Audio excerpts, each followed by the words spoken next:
He told the entire ballroom I was semi-retired and mostly stayed out of the business these days, and 200 people nodded politely at a lie about a company I still legally controlled. Let that sink in for a second. Because I sat with it a lot longer than a second, I'll tell you that much. My name's Arthur Delacroix. I'm 69 years old. I've lived outside New Orleans my whole life. And up until about 5 months ago, I would have told you the hardest thing I ever survived was already behind me. I would have been wrong. Welcome to Dad's Raw Revenge. Get comfortable, because this one's going to take you somewhere. Hit that like button and drop a comment below letting me know where you're watching from. Trust me, you're going to love it here. Let me back up. Because you need to understand who I was before you understand what he tried to erase in front of a room full of strangers. I founded Delacroix Maritime Supply in 1979, 24 years old, with a single rented warehouse near the port of New Orleans and a loan my own father co-signed against his house, a decision that terrified both of us at the time and paid off slowly, unglamorously, over the next 4 decades. We supplied marine hardware, rigging, safety equipment, the unglamorous gear that keeps commercial fishing boats and cargo vessels running, and I built relationships up and down the Gulf Coast the same way my father taught me to build anything worth keeping, one honest handshake at a time. By 1995, we had 6 locations across 3 states. By 2015, Delacroix Maritime Supply was the largest independent marine supply distributor in the Gulf region. 91 employees. Contracts with shipping companies whose names you'd recognize if I said them, though I never once needed to say them to feel proud of what we'd built. In 2019, I sold 55% of the company to a national marine and industrial holding conglomerate for a sum that still catches in my throat a little when I let myself think about it plainly. I kept 45%, stepped back from daily operations, and negotiated, with considerably more care than the buyers expected from a Gulf Coast businessman they'd assumed would simply take the check and disappear, a permanent seat on the board with formal veto authority over any change to company leadership, any relocation of core operations, and any decision materially affecting the workforce. They agreed, mostly because my attorney was better than theirs, and partly because the man running their acquisitions team had grown up in a fishing family himself and understood, in a way his younger colleagues didn't, that some things shouldn't be negotiable, no matter how the spreadsheet argued otherwise. My wife Vivian passed 9 years ago, an aneurysm, sudden, no warning at all, gone between one Tuesday morning and the next. I still live in the same house in Metairie we bought in 1983, still drive a truck with more miles on it than sense, and I have never once needed anyone to know what I actually still control at that company to know that I control it. My old warehouse manager, a man named Desmond Fontaine, worked alongside me for 33 years before retiring the same year I sold the majority stake, and Desmond still calls me most Wednesday evenings, mostly to talk about grandkids and the Saints and whichever crawfish boil either of us is planning that weekend. Desmond was there the week in 1981 when a shipment of rigging hardware got lost at sea during a storm and we nearly couldn't cover payroll that month, and he never once let me forget how close we came to losing everything before we'd even really started. He's one of maybe 5 people alive who understand what those early years actually cost me, in sleep, in time with Vivian, in every comfort we went without so the company could survive long enough to matter. He still calls me boss out of habit, even though neither of us has punched a clock in years, and I've stopped correcting him because some habits are worth keeping exactly as they are. Now let me tell you about my daughter and her husband. Camille Delacroix Whitmore is 39 years old, whip-smart, warm, the finest thing Vivian and I ever built together, an architect specializing in coastal restoration projects, work that means more to this region than most people ever realize.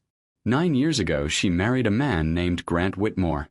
Grant is 43, and about 5 years ago, he was brought on as Chief Executive Officer of Delacroix Maritime Supply by the conglomerate's board, a hire I actually supported at the time, because on paper, Grant looked genuinely qualified, and I wanted to believe family could work alongside family without either side needing to prove anything. I want to be fair to Grant, so let me say this as generously as I can. He is capable. He understands logistics, distribution networks, cost structures. He has made real improvements to that company in 5 years. What he has never once understood, not for a single day of those 5 years, is that the man he calls semi-retired at company functions is the same man whose signature can still stop him cold on any decision that matters. It started small. The way it always starts small. Grant began describing my role, whenever it came up, as advisory, mostly retired, occasionally consulted, language technically accurate enough to avoid being a lie outright, but carefully shaped to make me sound like a man who'd been quietly eased out of relevance. I let that slide the first time. Told myself he was just simplifying things for people outside the industry. Second time, I noticed it wasn't simplification at all. Then came the company's 40th anniversary gala. If you have been listening for a while, do us one quick favor. Subscribe. Costs you nothing, means everything to us. Thank you, genuinely. Big event, 200 guests at a hotel ballroom in the warehouse district, major shipping clients, conglomerate leadership flying in from 3 different regions, a maritime trade publication covering it for a feature on Gulf Coast business legacies. Camille had asked me for weeks to come, and though I'd been to plenty of these events over the years, something about this one, the 40th, my own father's original loan finally paying itself off symbolically 40 years later, made me want to be there properly. I arrived in a simple navy blazer, nothing showy, the kind of thing I'd worn to Vivian's memorial service and maybe a handful of times since.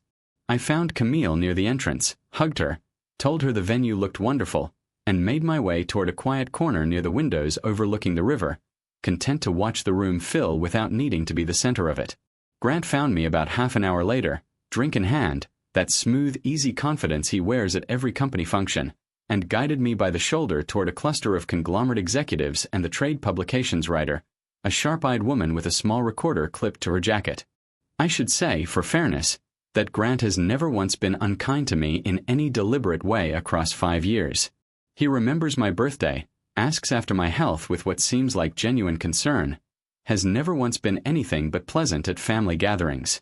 Which is exactly why what happened next stung the way it did. It wasn't malice. It was carelessness, the particular kind that comes from a man who has quietly stopped seeing you as anything more than a pleasant footnote in a story he now considers fully his own. "Everyone, this is Arthur," Grant said, warm and casual, loud enough for the group to hear clearly. "Camille's father, the original founder. He's mostly semi-retired these days, stays out of the day-to-day, but obviously none of this happens without him laying the groundwork 40 years ago. Semi-retired. Stays out of the day-to-day. 40 years, a father's mortgaged house, 91 employees whose names I still mostly knew, and a signature that could stop this entire room's careful plans cold, reduced to a polite footnote for the benefit of a recorder that was, I noticed, already running. The group nodded, the kind of polite, disinterested nod people give an answer that doesn't require them to ask a follow-up question. Mostly stays out of the day-to-day, I repeated evenly. Exactly, Grant said, missing the tone entirely, warming further into the moment. Arthur built something incredible, obviously, and we're all standing on his shoulders. But running a company this size today really requires a different skill set, a different pace. I always tell people, respect where you came from, but you've got to evolve. The trade writer glanced up from her recorder. So you're the founder's son-in-law and current CEO. How would you characterize your working relationship with Arthur day to day? Collaborative when needed, Grant said smoothly. Honestly, Arthur's more of an emeritus figure at this point. I check in out of respect more than necessity. The company you're looking at today is really a very different operation than the one he built. I stood there in my navy blazer, drink sweating slightly in my hand, and I want to tell you I had some perfect line ready, some gut punch of a comeback that put the whole conversation exactly where it belonged. I didn't. I nodded once, said something modest about being proud of the whole team, and let the conversation move on without me, the same way I've let a lot of conversations move on without me over 69 years, because loud men rarely need to be right and quiet men rarely need to prove it. I found Camille 40 minutes later near the riverside windows, and I could tell immediately from her expression that word of the exchange had already reached her, the same tightness she's carried in her jaw since she was a teenager whenever something made her genuinely angry and she was trying hard not to show it in public. "Dad, I am so sorry," she said, quiet, clearly upset. Someone told me what Grant said to that reporter. Emeritus figure. God, Dad, that's not. I'm all right, sweetheart, I told her, and mostly meant it. I've weathered worse from better men. He shouldn't have said it that way. You're not some emeritus figure. You built this entire company from nothing. Let it be tonight, I said. It's his event to shine at. I don't need to be the story tonight. I drove home along the river that evening in silence, no radio, just the sound of my own tires on the causeway, thinking about a 24-year-old kid with a co-signed loan and a father who believed in him more than the bank did, and a 69-year-old man 40 minutes ago being described, on the record, as mostly semi-retired, at a party celebrating the 40th anniversary of the exact thing he'd built with his own 2 hands and his father's mortgaged house. I didn't say anything to Grant that night, or the next morning, or for 6 weeks after that. Some things you don't fix with a phone call. Some things you let sit until they're ready to be handled properly. Here's what Grant did not know, standing there in that ballroom with his easy corporate smile. Here's what the conglomerate executives beside him did not fully appreciate. 5 years into working alongside a founder they'd apparently started treating as a formality. Here's what nobody in that cluster understood until it was far too late to matter. Those 6 weeks looked quiet from the outside, the same way most of the decisions that have mattered most in my life have always looked quiet from the outside while a great deal was happening underneath. I drove down to 2 of our coastal locations during that stretch, unannounced, the way I still do a few times a year, walked the floors, talked to warehouse crews who've known me longer than Grant's been in the industry, professionally speaking. I asked about their families, their overtime, whether the new inventory system Grant's team had rolled out the year before was actually working the way the vendor promised. Not one of them ever once called what I do semi-retired. They call it stopping by because that's what it's always been, and every one of them still calls me Arthur, not founder, not chairman, just Arthur, the way it's been since 1979. My veto authority was written into that original 2019 agreement in language my attorney had spent 3 extra weeks perfecting specifically so it could never be interpreted as ceremonial. Every leadership change, every relocation proposal, every material workforce decision Grant had pushed through in 5 years, had crossed my desk for formal review, quietly, through legal counsel, exactly as specified. I had approved the overwhelming majority of it, because most of Grant's instincts were genuinely sound, and because I have never once let wounded pride interfere with what was actually good for 91 families depending on that company. But 6 weeks after that gala, a different kind of proposal reached my desk. Grant had negotiated, with conglomerate leadership's enthusiastic support, a plan to consolidate 3 of our smaller Gulf Coast distribution centers into a single larger automated facility outside Houston, eliminating roughly 40 of our 91 positions over the following year, most of them longtime employees in small coastal towns where Delacroix Maritime Supply had been, for decades, one of the only stable employers left after the fishing industry's long decline. Grant presented it to me as a courtesy notification, expecting, I suspect, a quiet nod from a mostly semi-retired founder who stayed out of the day-to-day. I read every page of that proposal 3 times. Then I called an emergency session of the full board, invoking the veto provision my attorney had built specifically for a moment exactly like this one, a provision I had never once needed to use in 5 years, and one I genuinely hoped, right up until that morning, I never would. The meeting happened 9 days later, the same conference room where I'd signed the original 2019 sale agreement. Grant walked in composed, tablet in hand, clearly expecting formality rather than confrontation. Conglomerate leadership and legal counsel from both sides were already seated. "Arthur," Grant said, settling in, "I appreciate you wanting to walk through this together. Once you see the full consolidation model, I think you'll agree it's the right long-term move." He slid his tablet across the table toward me, clearly rehearsed, clearly confident this would be a short conversation. "I've read the full model," I said. "I've also read the 40 families losing steady work in it, and the fact that 3 of those coastal towns will lose their only meaningful private employer, which tends to accelerate exactly the kind of regional decline this company has spent 40 years positioning itself against, both financially and in terms of what our name means along this coast." Grant's easy smile faltered slightly. "Arthur, with respect, this is a fairly standard consolidation. I don't think it needs. I filed a formal veto on this proposal 8 days ago," I said, and the room went quiet in that specific way rooms go quiet when the math stops being theoretical. "It's already on record with legal counsel and the board secretary. This consolidation does not proceed as structured." The color left Grant's face slowly, the way water drains from a glass. "You can't simply," he started. "I can," I said. "And I have. Section 9, Subsection B of your own board charter. Grant. Founder veto authority on any decision eliminating more than 15% of total workforce. My attorney and I wrote that language specifically, back in 2019. For a moment I hoped I'd never actually need it for. One of the conglomerate executives cleared his throat. Arthur, for the record, can you clarify your full reasoning here? Gladly, I said. This company has 91 employees because my father co-signed a loan on his own house in 1979 so I could earn the trust of fishing families and shipping crews one honest handshake at a time. You eliminate 40 jobs to consolidate margin, and within 18 months you don't just lose 40 families, you lose the reputation along this coast that took 40 years to build and about 4 decades of longtime clients who trust us specifically because we've never treated their towns as expendable. I've watched 3 other Gulf Coast suppliers make this exact move over the last decade. Every single one of them lost more in reputation than they ever saved on paper. Grant sat there, silent, and I watched something shift across his face, the specific look of a man finally understanding the size of what he'd underestimated. I'm not interested in embarrassing you beyond what this moment requires, I said. But I do want you to understand something clearly today in this room.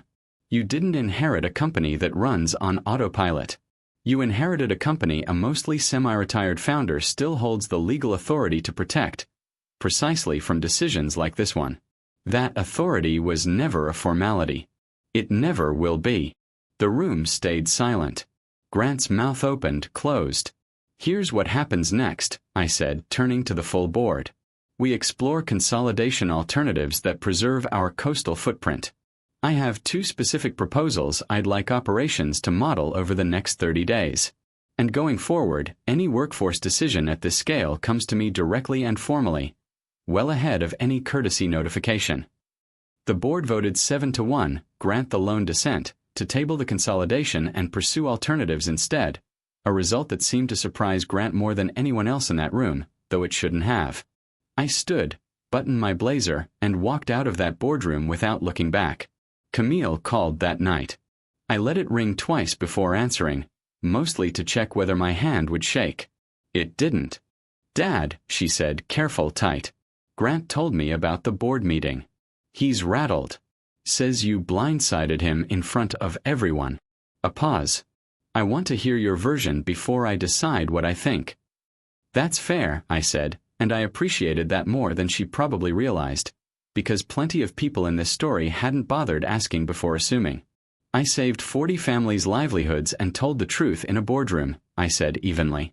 If Grant experienced that as an ambush, that's worth him sitting with honestly. I kept my tone level, not because I wasn't proud of what I'd done, but because I had no interest in turning my own daughter's marriage into collateral damage over her husband's wounded pride. I know, she said, something in her voice softening. I've noticed for a while now how casually Grant talks about the company like it appeared out of nowhere the day he arrived. I just didn't realize how deep that had gotten until tonight. That's honest of you to say, I told her. He's going to apologize to you properly, she said. Not a work thing. A real one. I could hear in her voice that she meant it as more than a passing comment, the tone of a woman who intended to make sure of it herself if necessary. Grant called 3 days later. Not tearful, not groveling, and I respected him slightly more for that than I expected to.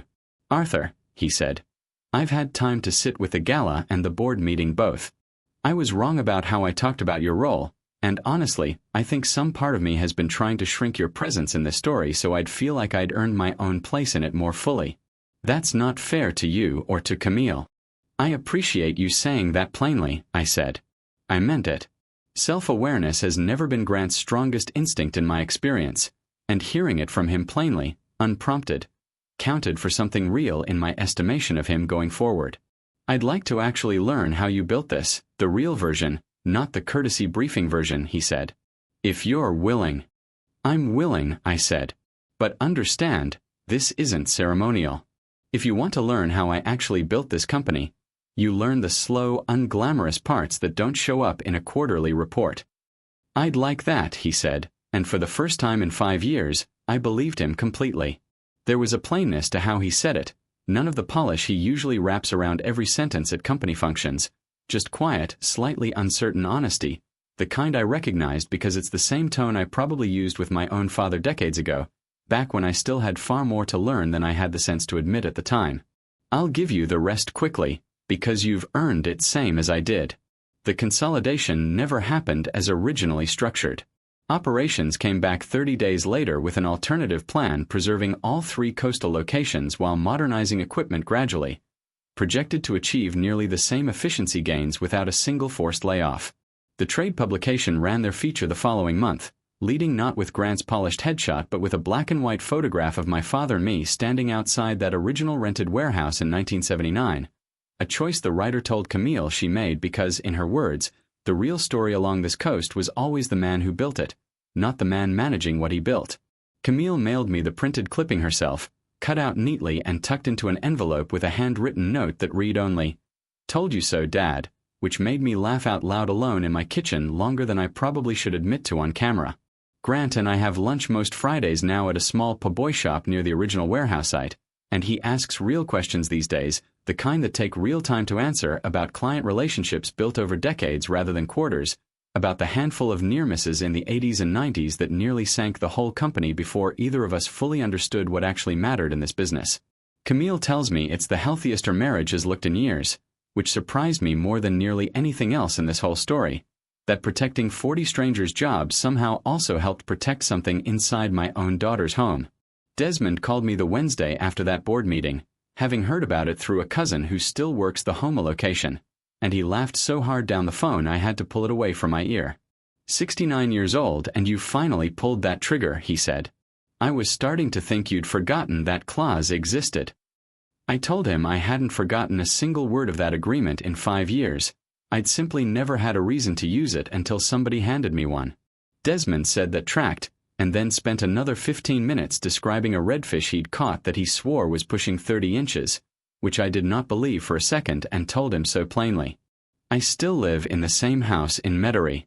Still drive the same truck. Still don't wear what I built, and I never will.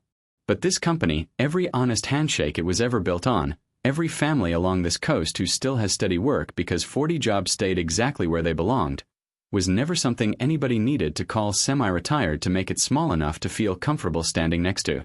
It was always exactly what it looked like. 40 years of a man's whole life, still worth protecting, right up until the day I stopped being able to. If you enjoyed this story, join our community by hitting that like button and subscribing for more real, raw, and family stories. I'll see you on the next one.